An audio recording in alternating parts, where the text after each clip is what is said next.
자, 궁금한데요. 여러분들 중에서 보릿고개, 그러니까 그 전년도 벼의 추후 수량이 많지 않았을 그때에 쌀은 다 떨어지고 또 새봄 보릿 추수는 안 됐던 그 시기에 먹을 것이 다 떨어졌던 보릿고개, 춘궁기라고 하죠. 혹시 그것을 경험해 보신 분들 한번 손 들어 주시겠습니까? 보릿고개 겪으신 분들. 예. 보릿고개. 송가대는 아직 젊으신가 보네요. 예, 내려주시겠습니다. 예.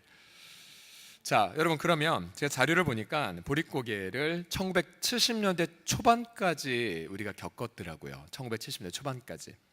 근데 여러분, 보릿고개가 어떻게 획기적으로 해결된지 아십니까? 뭐가 나와서 그렇죠? 예, 통일벼가 나왔었습니다. 통일벼. 예. 제가 자료를 찾아보니까 허문회라는 그 교수님께서 오랫동안 그 연구를 한 끝에 그 벼 가운데에 이제 새 품종, 예를 들어 홋카이도에 있는 벼, 또 대만에 있는 벼 등등을 세 개의 품종을 세계 최초로 이제 교배해서 만든 것이 바로 모델 이름이 IR667 통일벼라고 합니다. 이 통일벼의 특징이 무엇이냐면 병충해에 강했고 또 나달이 2배나 많았다고 합니다. 그래서 71년도에 개발된 이 통일벼가 그 다음에 72년도부터 농가에 보급이 되었고 마침내 꿈에도 그리던 자급자족이 1976년도에 있었다고 합니다. 통일벼 때문이에요. 우리는 하나님의 은혜로 이처럼 육적인 그런 배고픔을 해결한 그러한 은혜를 경험했죠. 근데 여러분, 우리 관점이 아니라 만약 하나님의 관점에서 우리 남한에 있는 우리 성도들을 바라보면 어떠하실까요? 우리가 한국에 1970년대까지 한국 교회들은 풍성한 추수, 전도, 또 사회적인 존경 등을 받았었지요.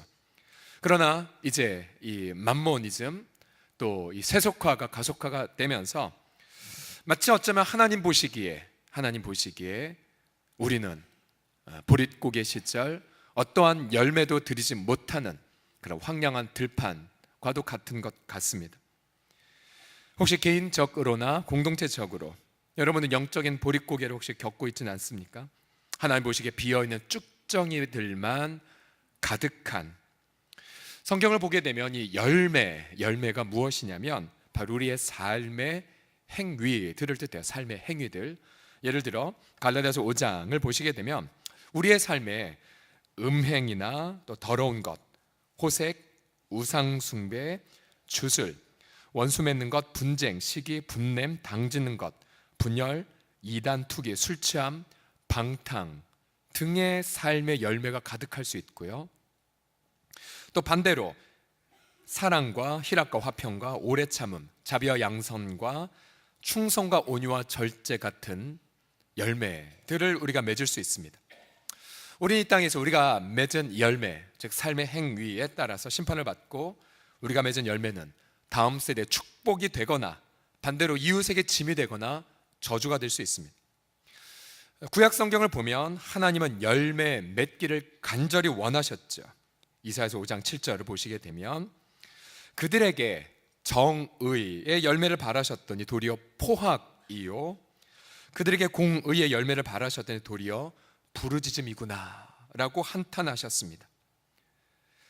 이스라엘 백성들은 이따 오후 예배 때 자세히 나누겠지만 가난한 자들을 학대했고 또 소외된 자들을 외면했습니다. 하나님은 크게 슬퍼하셨고 또한 진노하셨죠. 그래서 마치 하나님 자신이 이 황량한 들판, 아무것도 먹을 것이 없는 것과 같은 처절한 심경, 보릿고개에 먹을 것이 다 떨어진 그 고통을 그렇게 인내하셔야만 했습니다. 예수님은 이 땅에 오신 이유가 무엇입니까? 요한복음 10장에 우리가 나누었던 것처럼 내가 온 것은 양들로 하여금 생명을 얻게 하고 또한 더 풍성히 얻게 하려 하심이라고 말씀하셨지. 즉 예수님은 하나님 관점에서 영적인 보릿고개를 획기적으로 해결하기 위한 해법으로 이 땅에 오셨습니다. 오늘 우리가 읽은 이제 요한복음 15장을 보게 되면 가장 많이 나온 단어가 바로 열매입니다. 열매. 이제 저는 요한복음 15장을 통해서 풍성한 인생 열매를 위하여라는 주제를 가지고 몇 주간 은혜를 나누고자 합니다. 앞서 농가에서 통일벼를 제대로 심었다면 풍성한 열매를 맺는 것이 당연한 것처럼, 여러분 오늘 우리가 요한복음 15장을 보면 성도의 삶에 풍성한 열매를 맺는 건 당연한 이치임을 깨닫게 될 것입니다. 그래서 저는 오늘 설교의 제목을 이렇게 붙였습니다. 한번 다 따라해 보시겠습니다. 열매 맺지 못하는 것이 기적이다 라고요. 시작. 열매 맺지 못하는 것이 기적이다. 무슨 말인지 이해가 되셨죠? 무슨 말이에요? 열매를 맺는 것이 당연하다라는 것. 왜 그런지 몇 가지 한번 살펴보죠. 자, 성도가 열매를 맺을 수밖에 없는 첫 번째 이유가 무엇이냐면 바로 성육신하신 예수님 때문입니다. 한번 따라 하시겠습니다. 성육신하신, 시작. 성육신하신 예수님 때문입니다. 여러분, 성육신이 무엇입니까? 하나님이 사람이 되신 것을 성육신이라고 말하죠. 성육신. 구약에 보게 되면 하나님은 자신을 가리켜 이렇게 소개하셨습니다. 나는 스스로 있는 자니라. 나는 여호와이니라 라고 말씀하셨지요. 그것이 바로 영어로 I am that I am 이라는 단어입니다. I am that I am. 그런데 요한복음에 보게 되면 하나님만이 선언할 수 있는 자기 선언, 즉 I am 이라는 이 문구가 7가지 종류로 나와요. 요한복음에 보면 가장 먼저 나온 것이 요한복음 6장에 보면 나는 생명의 떡이니, 생명의 떡이니. 8장에는 나는 세상의 빛이다 그러면서 맹인의 눈을 뜨게 하셨죠. 또한 10장, 우리가 지난 한 달 동안 본 것처럼 주님은 나는 양의 문이라, 그리고 나는 선한 목자다. 그리고 11장에 보면 죽은 지 나흘 된 나사로를 다시 살려주시면서 나는 부활이요 생명이다. 하나님의 자기 선언이에요. 또 14장에 보면 내가 곧 길이야, 그리고 진리고 생명이다. 그리고 마지막 7번째 선언이 무엇일까요? 우리 1절을 같이 읽어보겠습니다. 시작. 나는 참 포도나무니라. 참 포도나무니라. 포도나무를 만드신 분이 본인 직접 참 포도나무라고 말씀하셨어요. 아마 예수님이 우리 민족에 오셨다면 이렇게 바꾸셨을 거예요. 나는 참 통일변이라. 나는 참 변이라 라고 말씀하셨겠지요. 왜냐하면 포도나무는 이스라엘 백성들에게는 마치 우리에게 벼가 해당하는 역할과 같은 역할이었기 때문입니다. 근데 예수님은 포도나무일 뿐만 아니라 왜 참 포도나무라고 비유하셨을까요? 다른 것이 많음에도 불구하고 왜 하필 참 포도나무라고 비유하셨을까요? 참 포도나무라고 말씀하신 이유는 거짓 포도나무를 염두하셨지요. 포도나무는 구약 성경을 보게 되면 바로 하나님의 백성, 즉 이스라엘 백성들을 비유하는 나무였습니다. 이사야서 5장 2절과 7절 구약 성경을 보게 되면 이렇게 말씀하셨죠. 땅을 파서 돌을 제하고 극상품 포도나무를 심었도다. 그리고 그 중에 망대를 세우고 또 그 안에 술틀을 받고, 그런데 좋은 포도 맺기를 바랐더니 들포도를 맺었구나. 바로 만군의 여호와의 포도원은 이스라엘 족속인데 라고 한탄하셨습니다. 하나님은 구약을 보면 자신의 백성들을 어린 양의 피로 이집트의 노예살이에서 구원하셨죠. 40년간 만나 내려주시고 구름기둥과 불기둥으로 그들을 인도하셔서 마침내 약속의 땅 가나안에 심으셨습니다. 왜요? 좋은 열매를 맺기 위해. 하나님은 당신의 은혜 그리고 돌봄으로 극상품의 포도나무처럼 그들을 대하셨습니다. 그러나 하나님은 그들에게 좋은 열매를 기대했지만, 그러나 이스라엘 백성들이 맺은 열매가 무엇입니까? 여러분 구약 성경을 보면 옛날 백성들이 맺은 열매는 다 이것뿐이었어요. 우상숭배, 그리고 포악, 탐욕, 그리고 죽임. 아무리 그들에게 은혜와 사랑을 베푸셨어도 그들은 열매 맺지 못한 거짓 포도나무였습니다. 가짜 포도나무였죠. 결국 그들은 약속의 땅에서 뽑혀서 바벨론 제국의 포로로 끌려가 버렸습니다. 얼마나 하나님의 마음이 고통스러우셨을까요? 보릿고기의 고통과 비교가 안 되는 그런 고통을 하나님 품으셨습니다. 이 과거에 이스라엘 백성들은 실패했지만, 그래서 하나님이 선택하신 방법이 무엇입니까? 그것은 하나님 당신이 직접 이스라엘이 되기로 작정하신 것입니다. 즉 제2의 이스라엘이 되기로 결단하셨죠. 그래서 주님은 친히 자신을 가리켜 내가 참 포도나무야. 옛 백성들이 실패했지, 내가 친히 열매를 맺을게. 그렇게 자기 선언을 참 포도나무다 라고 하신 것입니다. 우리는 요한복음을 보게 되면 너무나 놀라는 것이 무엇이냐면 바로 그 예수님이 본래 어떤 분으로 소개되고 있습니까? 요한복음 1장 1에서 3절을 보십시오. 태초에 말씀이 계시니라. 히라바로 로고스라고 하죠. 그런데 이 말씀이 하나님과 함께 계셨으니 이 말씀은 곧 하나님이시니라. 그가 태초에 하나님과 함께 계셨고 만물이 그로 말미암아 지은 바 되었으니 지은 것이 하나도 그가 없이는 된 것이 없다고 말합니다. 그러니까 창조주예요, 창조주. 그런데 그 창조주가 열매 맺지 못하는 우리들을 불쌍히 여기셔서 무엇이 친히 되셨습니까? 1장 14절 같이 읽어보죠. 시작. 말씀이 육신이 되어 우리 가운데 거하심에. 창조주가 피조물이 되셨습니다. 창조주가 피조물이 되셨어요. 왜요? 그 피조물에 으뜸인 인간이 제대로 살지 못했기 때문입니다. 그래서 인간이 증오의 열매를 맺었던 그곳에 가셔서 사랑의 열매를 맺으셨고, 예수님은 또 우리가 교만의 열매를 맺은 곳에 가셔서 인내, 온유의 열매를 맺으셨죠. 화평, 충성의 삶이 무엇인지를 보여주셨습니다. 즉 이 세상 어떠한 인류가 맺지 못했던 그 열매들을 예수님은 풍성하게 맺으셨습니다. 우리가 이 땅에서 우리가 일터, 또 학원, 또 학교, 우리 가정에서든 우리 일상의 삶에서 예수님과 같은 삶을 살아가는 것, 예수님처럼 온유, 겸손, 사랑, 충성 등의 열매를 맺는 것을 가리켜 경건이라고 말합니다. 경건이란 일상의 삶에서 예수님처럼 살아가는 삶이죠. 그런데 이 경건의 비밀이 무엇에 있는가? 그것은 바로 예수님의 성육신에 있습니다. 쉽게 말하면 예수님이 우리가 똑같은 삶을 사셨지만 죄를 짓지 않으시고 풍성한 열매를 맺으셨다는 그 교리에 바로 경건의 비밀이 있지요. 바울은 디모데전서 3장 16절 이렇게 감탄합니다. 같이 읽어보죠. 시작.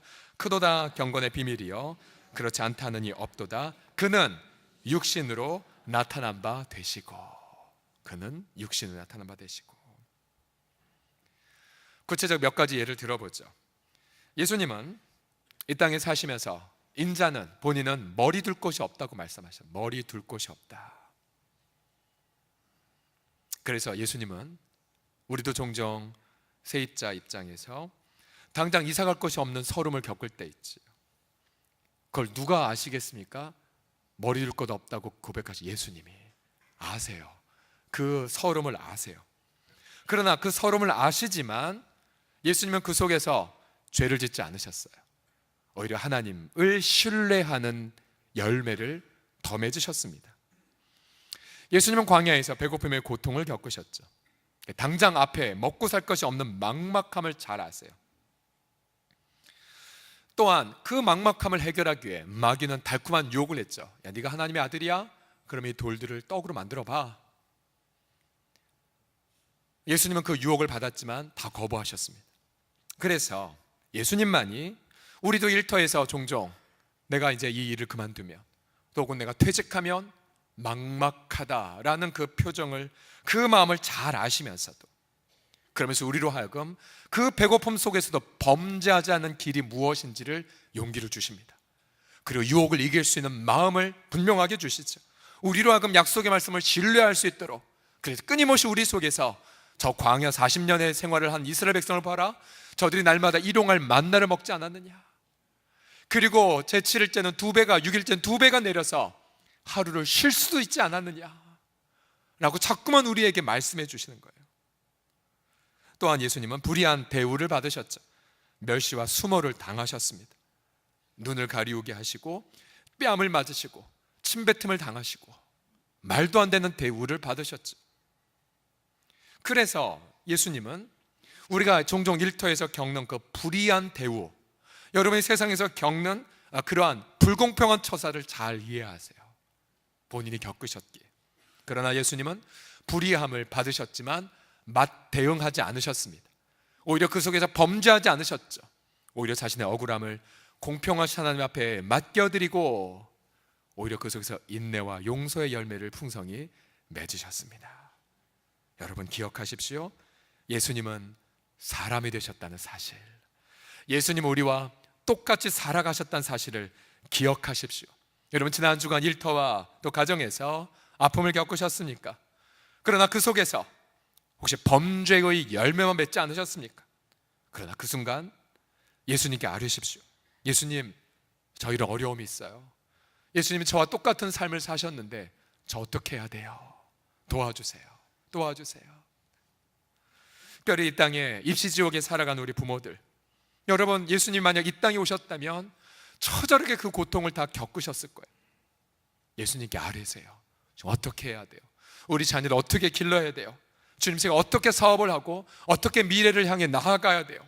그러면 우리와 똑같은 인간이 되신 예수님께서 우리의 마음을 먼저 위로하시고 우리에게 용기를 주시고 우리에게 지혜를 주시고 그리고 우리로 범죄하지 않고 오히려 예수님 닮은 열매를 맺도록 우리를 힘차게 도와주실 줄을 믿습니다. 성육신하신 예수님, 그분 붙잡고 귀한 열매를 맺는 우리 모두가 되기를 그리스도의 이름으로 축복합니다. 두 번째로 성도가 열매를 맺을 수밖에 없는 이유가 무엇이냐면 책임을 지시는 아버지 때문에 그래요. 책임을 지시는 아버지 때문에. 같이 읽어보죠. 시작.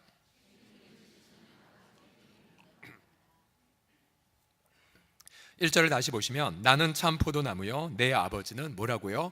농부라고 했어요. 농부. 농부 하면 무슨 이미지가 떠오르십니까? 혹시 이렇게 평안하게 은퇴해서 아주 우아하게 농사 짓는 그런 어떤 이미지가 혹시 떠올려지십니까? 그런데 이 복음서를 읽다 보면 하나님 아버지를 농부라 비유할 때 굉장히 놀라게 됩니다. 왜냐하면 이 농부, 소작농을 뜻하는데요, 복음서에 보면 이 단어가 쓰여진 용례를 보면 이 농부는 악역의 대명사였거든요. 악역. 마태복음 21장에 보게 되면 거의 모든 복음서마다 이 이야기가 나오는데요, 예수님이 이렇게 이야기를 하십니다.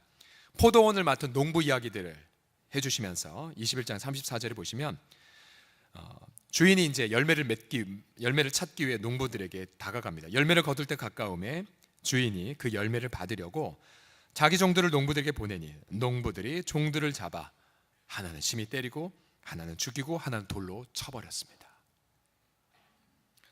주인은 급기야 아들을 보냅니다. 농부들이 자기의 아들은 존경할 거라 여겼기에. 그러나 농부가 그 아들을 보자 이 포도원의 상속자인 걸 알고는 아들마저 죽이고는 포도원을 차지해버립니다. 그러니까 복음서에 나와 있는 농부는 나쁜 놈들이었어요. 무책임과 탐욕 그리고 잔인의 대명사였어요. 그런데 예수님은 자신을 참 포도나무라고 표현한 것을 넘어서 자신을 보내 하나님 아버지를 농부라고 표현하셨습니다. 이 아버지는 농부로서 포도원에 대한 책임을 다른 이에게 맡기지 않습니다. 자신이 직접 포도 열매를 책임지는 자로 들어가신 거죠. 앞서 농부가 무책임과 탐욕과 잔인의 대명사였다면 하나님 아버지는 농부로서 여러분 어떠한 이미지가 떠올려지십니까? 헌신하신 거죠. 그리고 책임지신 거죠. 책임과 헌신의 그런 모습으로 우리 옆에 와 계신 모습을 여러분 떠올려 보십시오. 성부 하나님이 바로 우리라는 포도나무 속에 열매를 맺게 하기 위하여 어떠한 책임을 다 감당하셨습니까? 에베소서 1장 4절과 5절을 보시면 같이 읽어보겠습니다. 시작. 곧 창세 전에 그리스도 안에서 우리를 택하사 우리로 사랑 안에서 그 앞에 거룩하고 흠이 없게 하시려고 그 기쁘신 뜻대로 우리를 예정하사 예수 그리스도로 말미암아 자기의 아들들이 되게 하셨나니. 성부 하나님이 뭘 하셨습니까? 택하시고 예정하셨어요. 언제요? 창세 전에. 창세전이 무슨 뜻입니까? 우리 태어나기 전에, 우리가 고난을 겪기 전에, 내 인생, 내 머리로 도저히 해결할 수 없는 난제를 만나기 전에 성부 하나님 우리를 택하고 예정하셨어요. 왜요? 중간에 보시면 그 앞에 거룩하고 흠이 없게 하시려고. 거룩하고 흠이 없다는 게 무슨 뜻입니까? 바로 예수 그리스도로 말미암아 자기의 아들, 딸로 삼기 위해서. 본래 우리는 육신의 열매만 가득히 맺는 들포도나무였죠. 돌포도나무였죠. 악한 포도나무였습니다. 거짓 포도나무였죠. 근데 하나님 아버지는 우리를 택하셔서 바로 그 사랑하는 아들 참 포도나무에게 우리를 접붙이셨습니다. 왜요? 예수님 같은 인격적 열매를 맺기 위한 것이었죠. 그래서 창세전에 우리를 택하시고 예정하신 아버지 하나님은 지금 우리를 위해 뭘 하고 계십니까? 로마서 8장 28절 같이 읽어보겠습니다. 시작. 우리가 알거니와 하나님을 사랑하는 자 곧 그의 뜻대로 부르심을 입은 자들에게는 모든 것이 합력하여 선을 이루느니라. 하나님이 미리 아신 자들을 또한 그 아들의 형상을 본받게 하기 위하여 미리 정하셨으니 이는 그로 많은 형제 중에서 맏아들이 되게 하려 하심이니라. 아멘, 아멘. 모든 것이 합력하여 선을 이루신대요. 아버지 하나님이. 모든 것은 말 그대로 모든 것이에요. 지난 한 주간 혹은 2019년 1월 달에 여러분이 겪었던 모든 것, 성공, 실패, 건강, 병약, 또 형통, 좌절, 문이 열리고 닫히고 박수받고 조롱받고 모든 것들이 모든 것에 포함됩니다. 그런데 그 모든 것을 가지고 아버지 하나님 뭘 만드세요? 선을 이루세요. 선. 근데 그 선이 무슨 뜻입니까? 그 다음 절 보시면 예수님의 형상을 닮아가는 거. 닮아가는 거. 그러니 여러분, 제가 여기까지 묵상해 보면서 예수님의 참 포도나무이시고 아버지가 농부라면 이런 결론 내렸어요. 아, 그러면 열매를 맺지 못하는 게 오히려 기적이구나. 기적이구나. 다시 한번 따라해 보실까요? 열매 맺지 못하는 것이 기적입니다 라고요. 시작. 옆 사람 눈을 보면서 한번 얘기해 보세요. 열매 맺지 못하는 것이 기적입니다. 시작. 열매 맺지 못하는 것이 기적입니다. 모든 것이 합력하여 예수 형상 닮은 열매를 빚어가는 것이라면, 그러면 우리는 내 속에 시련과 고통을 겪을 때 여러분 어떻게 기도하셔야 돼요? 하나님 빨리 그 시련 치워주세요. 빨리 문제가 해결돼 주세요. 기도보다 먼저 해야 될 게 무엇입니까? 아버지, 저 열매 맺게 주세요. 빨리 열매 맺게 주세요. 빨리. 우리 성도들 기도 제목 들으면 제가 감동을 받을 때가 많은데요. 며칠 전에 한 성도에게 제가 기도 제목, 요즘 기도하시는 기도 제목이 뭐예요? 라고 여쭤봤더니 저는 내심 어떤 그분의 자녀에 대한 기도 제목이나 혹은 어떤 일터의 기도 제목이 나올 거라 생각을 했어요. 근데 그분에 비해서 순간 나온 기도 제목이 무엇이었냐면 주님 앞에 종처럼 사는 것이 기도 제목이에요. 얼마나 아름다운 기도 제목 아닙니까? 그러면 하나님이 솔로몬이 뭐라고 기도했죠? 너 뭐 원하니? 예, 주님, 당신의 백성 잘 다스리도록 지혜를 주세요를 할 때 하나님 뭐라고 하셨어요? 옳거니 내가 이걸 구하는구나. 너가 구하지 않은 거 내가 다 줄게 라고 막 부어주지 않으셨습니까? 이게 하나님의 마음이에요. 또 여러분이 낸 2019년도 신년 기도 제목 가운데 어떤 성도는 이렇게 고백을 했어요.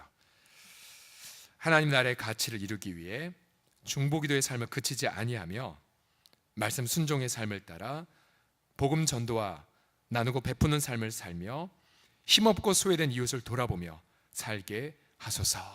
하나님 한 번만으로 만족함을 누리는 삶을 살게 하소서. 이분도 몇 가지 기도 제목이 있으세요. 그러나 하나님께 이 예수 닮는 기도 제목을 드린 이 마음, 아버지 하나님 보시기에 얼마나 흡족하게 여기셨을까요? 얼마나. 우리가 이 땅에 살면서 원치 않은 고난 겪을 수 있고 아픔의 시련 겪을 수 있어요. 또 인생 풍랑을 겪을 수 있고 소중한 거 잃어버릴 수 있습니다. 그렇지만 그 속에서 우리 하늘 아버지는 저와 여러분의 내면 속에 예수님을 닮는 열매를 맺는 일을 절대로 쉬지 않으십니다. 때로 우리가 고난의 의미 알지 못할 때가 있죠. 왜 고난이에요? 왜 일어난지도 모르고 언제 끝날지도 모르기 때문에 고난이지 않습니까? 근데 그때마다 여러분 어떻게 기도하시겠습니까? 하나님, 힘들지만 아버지, 저 예수님 닮은 열매 빨리 맺게 해주세요. 뭐 어떤 열매를 맺어야 됩니까? 또 때로는 눈물이 앞을 가리고 또 숨이 앞을 정말 탁탁 막혀올 때에 오히려 기를 쓰고 이렇게 기도하세요. 아버지 하나님, 예수 닮은 열매를 더 풍성히 맺게 해주세요. 죽더라도 망하더라도 문을 닫더라도. 그렇게 우리가 예수 닮은 열매를 풍성히 맺는 그 순간 여러분, 하나님의 전능하심을 절대 무시하지 마십시오. 그분은 하루아침에 온 우주 만물을 만드셨고 순간적으로 홍해를 열어주셨으며 하나님 말씀 한마디면 여리고성도 무너뜨립니다. 그 전능하신 하나님께서 우리가 예수 닮은 열매를 맺는 그 순간 여러분, 감옥의 문이 활짝 열리게 될 것이고 광야가 변하여 옥토로 바뀔 것이며 홍해가 멈추고 여리고성이 무너지게 될 것입니다. 우리 인격이 맺어진 풍성한 열매는 그래서 가정과 일터를 축제의 장소로 변화시킬 것입니다. 이 은혜, 이 풍성한 열매 맺는 감격이 우리에게 가득히 넘쳐나기를 주의 이름으로 축복합니다. 다시 한번 외치겠습니다. 열매 맺지 못하는 것이 기적입니다. 시작. 마지막, 성도가 열매를 맺을 수밖에 없는 이유가 무엇이냐면 우리 하늘 아버지의 가지치기 때문입니다. 가지치기. 또 다른 말을 말하면 성령의 연단 때문이죠. 2절에서 한번 확인해 보죠. 시작. 무릇 내게, 2절입니다. 시작. 무릇 내게 붙어 있어 열매를 맺지 아니하는 가지는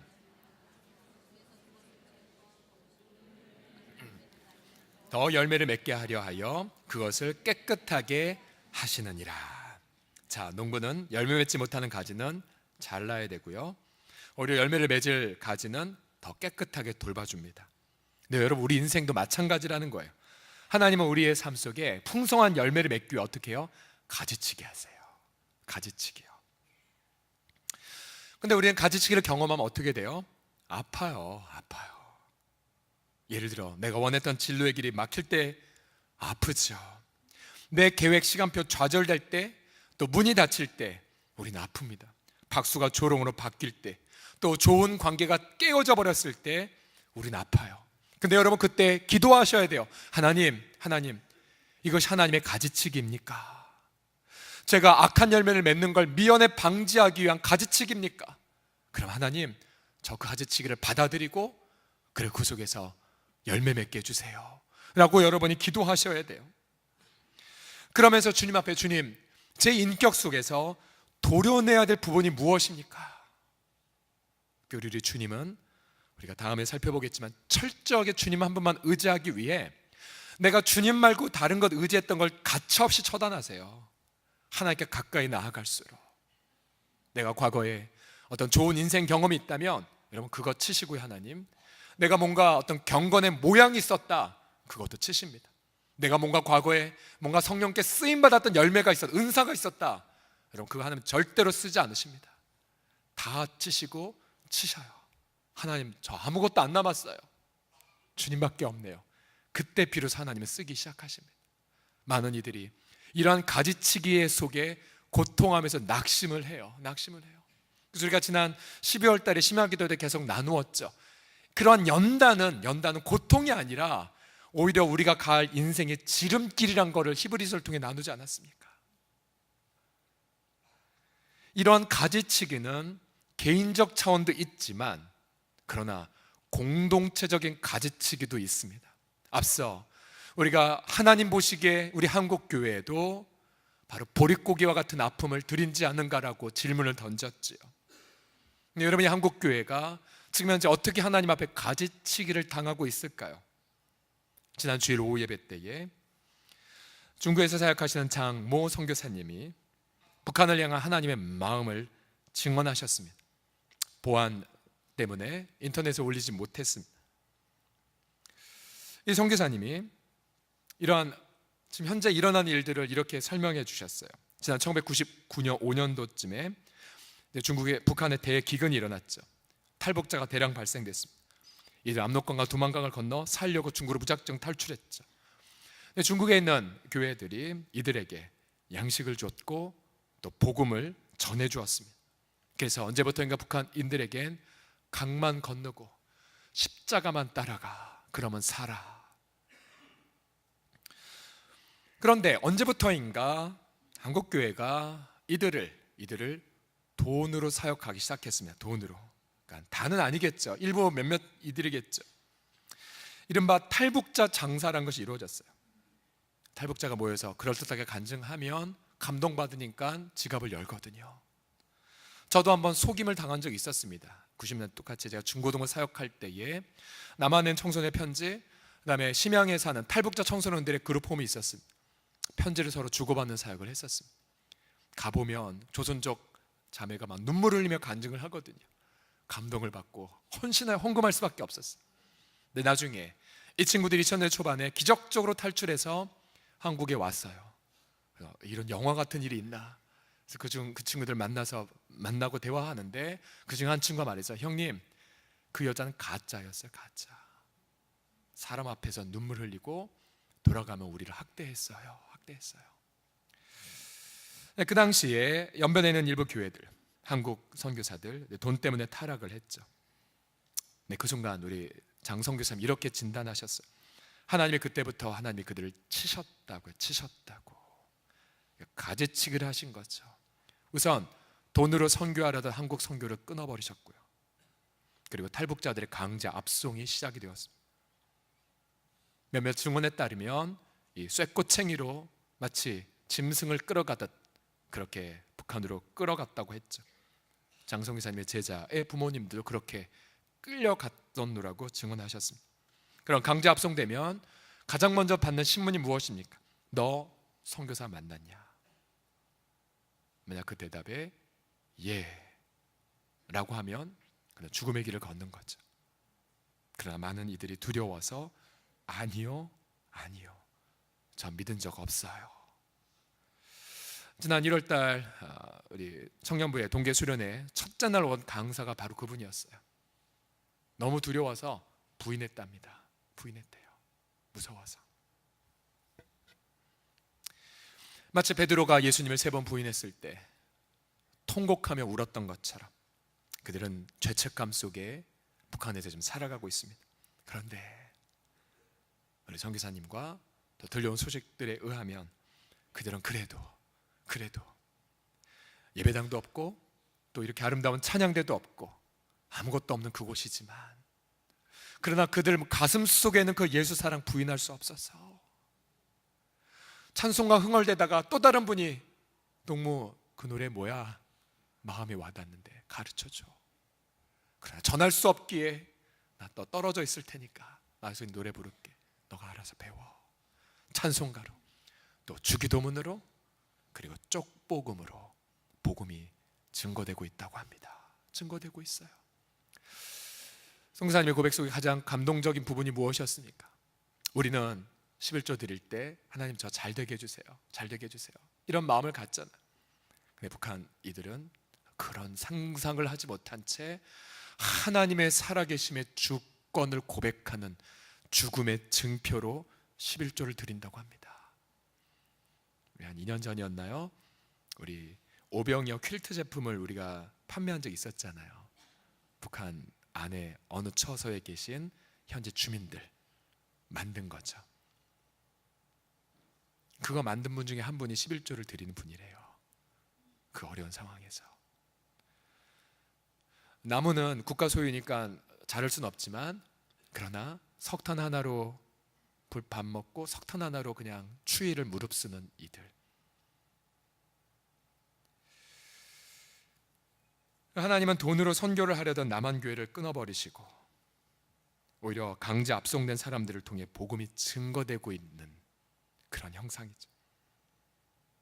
그래서 전 이 부분이 너무 마음이 아파서 남한 교회가 북한을 선교하는 것이 아니라 지금은 북한이 남한을 선교하고 있게 되었다고요.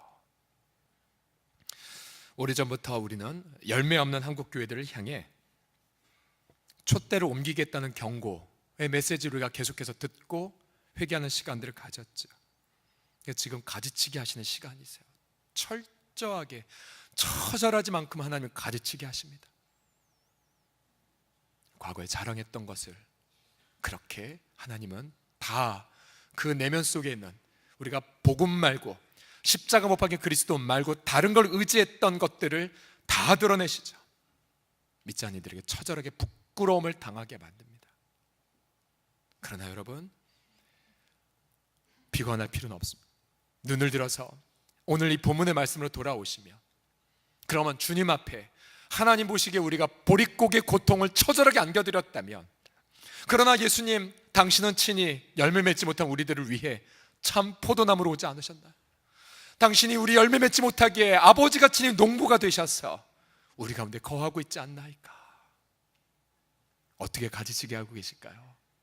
만몬을 의지하고 세상 부귀영화를 추구해서 교묘하게 복음과 섞어버렸던 그것을 가지치기 해버리시고요. 순교자 순영아 목사님 분명히 말씀하셨죠. 기독교는 사는 종교가 아니라 죽는 종교라고요. 죽는 종교. 그러나 그 죽음 너머에 풍성한 열매를 맺는 감격이 가득하다는 그 비밀.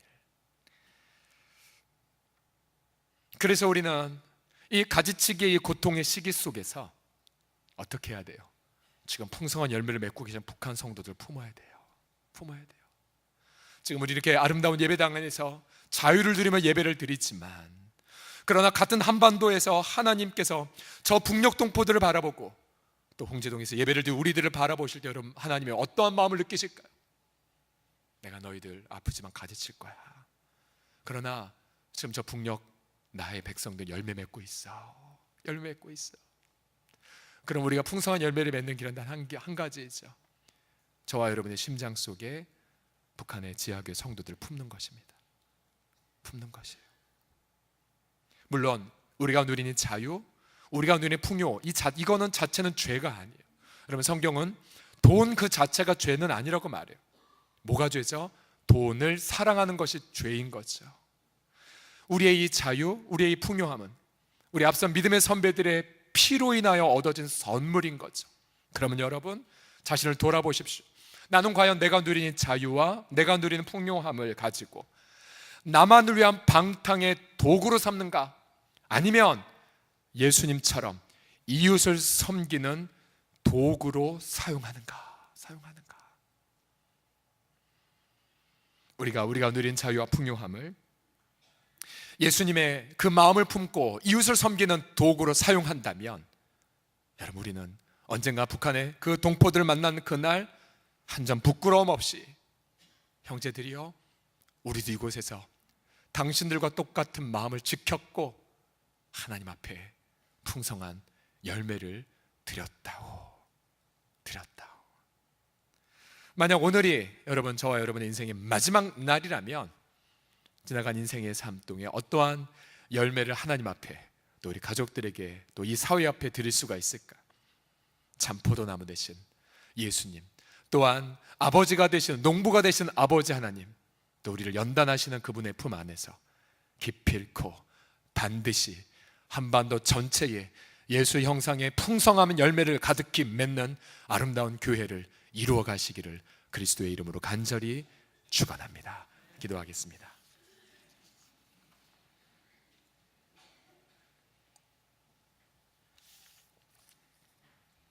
눈을 들어 주를 바라보시면서, 아버지, 예수님 말고 다른 거 의지했던 거 내려놓나이다. 한 번으로 내려놓진 않아요. 매주마다 내려놔야 되고 매일마다 내려놔야 돼요. 저도 마찬가지예요. 저도 이 메시지를 준비하면서 나도 이거를 준비하기에 합당치 않은 사람이구나.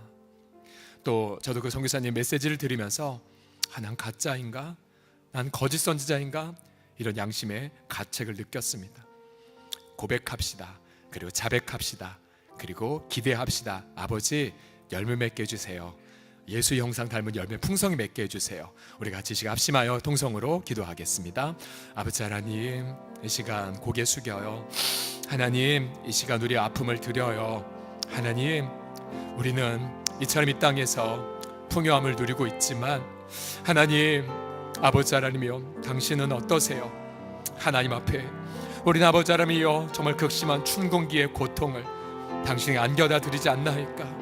주님, 그러나 인내하시는 주님, 자비하시는 하나님, 주님 조금만 더 인내해 주세요. 주님 조금만 더 참아주세요. 그래서 주님, 어리석고 무지하고 정말 아버지 부족한 자들이지만 그러나 우리는 믿어요.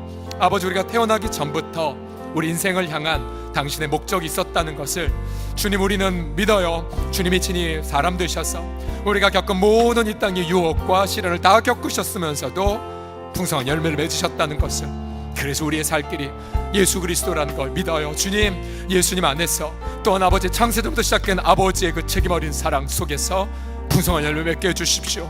예수님처럼 닮아가게 해주십시오. 예수님 같은 인격적 열매를 맺게 하여 주시옵소서. 그래서 우리 모두가 아버지 하나님 모시기에 기쁨의 그런 추수열매가 되어지도록 함께 하여 주시고, 아버지 저 북녘 동포들 아버지 절대로 그들 앞에 부끄러움 없이 살아가는 우리 모두가 되어지도록 성령님 함께 하여 주십시오. 우리가 누리는 자유와 우리가 누리는 풍요함으로 죄 짓는 것이 아니라 오히려 그것을 가지고 이웃을 겸손하게 섬기는 사랑의 노예로 주님 이 땅에서 살아가게 하여 주시옵소서. 우리 함께 성삼위 하나님을 찬양할까요? 아버지 사랑합니다. 아버지 사랑합니다. 아버지 경배합니다. 아버지 경배합니다. 아버지 채워주소서, 채워주소서. 당신의 사랑으로 예수님을 경배합시다. 예수님 사랑합니다. 예수님 사랑합니다. 예수님 경배합니다. 예수님 채워주소서. 예수님 채워주소서. 당신의 사랑으로. 성령님 사랑합니다. 성령님 사랑합니다. 성령님 경배합니다. 성령님 채워주소서. 당신의 사랑으로. 우리 함께 기도할 때에 이 한반도 전체를 품으시는 아버지의 관점에서 우리 북한에 있는 성도들, 또 남한에 있는 성도들 함께 생각하시면서, 아버지, 우리가 북한의 성도들 보기에 부끄럽지 않도록 하나님 더 사랑의 노예가 되겠나이다. 우리도 함께 열매를 맺겠나이다. 가지치기 당했던 그 타버린 죽음의 그런 가지를 좇지 않고 주님만 좇겠나이다. 함께 지금 북한 우리 성도들 품에 안고 함께 우리 기도하면서 나아갑시다. 기도하겠습니다. 아버지 하나님이여, 간절히 사모합니다. 하나님 아버지, 신실하신 하나님, 가지치게 하신 하나님, 아버지 우리를 연단하신 하나님, 그래요 주여, 우리 동포들이 복음과 자유를 누리지 못한 채 아버지 하나님 저처럼 고통하고 있는데 그 고통이 우리를 향한 가지치기 음성인 걸 우리는 몰랐나이다.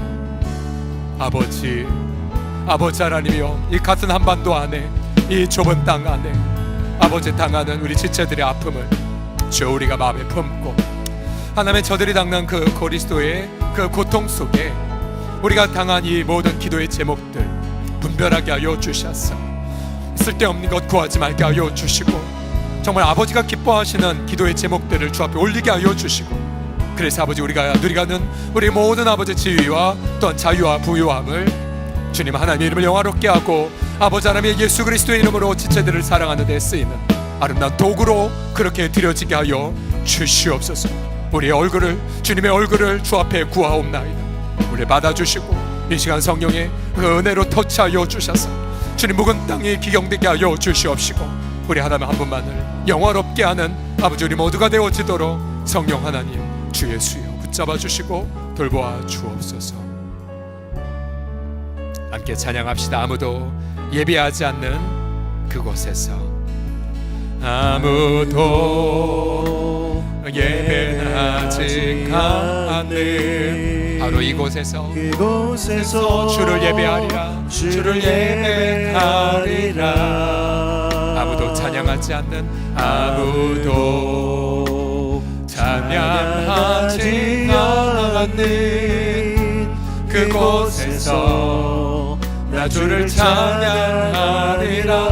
우리의 일터와 가정을 올려드리면서 누구도 헌신하지 않는 그곳에서 주께 헌신하리라.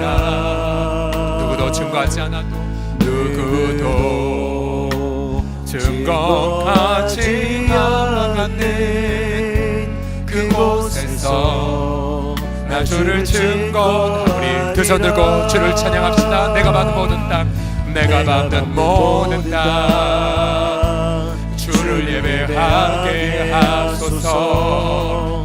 주의 보혈로 덮어지게 하소서. 내가 성이고 주의 거룩한 곳 되게 하소서. 주의 향기로 물들이소서. 내가 받는 모든 땅, 내가 받는 모든 땅 주를 예배하게 하소서. 주의 보혈로 덮어지게 하소서. 내가 성이고 주의 거룩한 곳 되게 하소서. 주의 향기로 물들이소서. 하나님 아버지, 내가 밟고 있는 가정과 또 우리 모든 부부관계와 또 우리 부모 자녀 관계들, 또 우리 사업장과 일터, 주님 열매 맺게 해주세요. 예수님 성육신 하셨기에 내 모든 처지 다 아시기에 나를 신뢰하지 않고 주님을 신뢰하나이다. 예수님과 같은 온유와 인격적인 충성과 사랑의 열매들을 풍성히 맺게 하여 주시옵시고, 때로는 포기하고 때로는 좌절한 것 같아 보여도, 또한 나의 성도라는 직함에 부담을 느낀다 할지라도, 아버지 내가 이럴 줄 아시고도 나를 택하셨잖아요. 나의 죄인됨을 보지 않으시고 사랑 가운데 나를 선택하신 목적은 나같이 아버지 하나님이여 절대 열매를 맺지 못할 것 같은 치료 불가능한 죄인이라 할지라도 당신의 아들을 통해 마침내 예수님의 인격을 풍성하게 닮은 인격자로 만들기 위한 당신의 목적이 창세전에 있었음을 우리가 믿나이다. 아버지의 계획들을 이루어 주세요. 그래서 우리가 예수님 풍성히 닮는 자가 되게 하여 주시고, 우리 한국교회 안에 그 옛날 한경지 목사님처럼 또 손양아 목사님처럼 우리 한국 사람들에게 큰 감동을 안겨다 주는 인격자들이 셀 수 없이 나오게 하여 주셔서 영적 보릿고개를 고통하고 있는 당신의 마음에 마침내 흡족한 기쁨을 안겨다 드리는 남한과 북한의 성도들 되게 하여 주옵소서. 능히 이를 이루실 주님을 송축하며 예수님의 이름으로 기도드립니다. 아멘. 하나님 앞에 영광에 감사의 박수 올리겠습니다.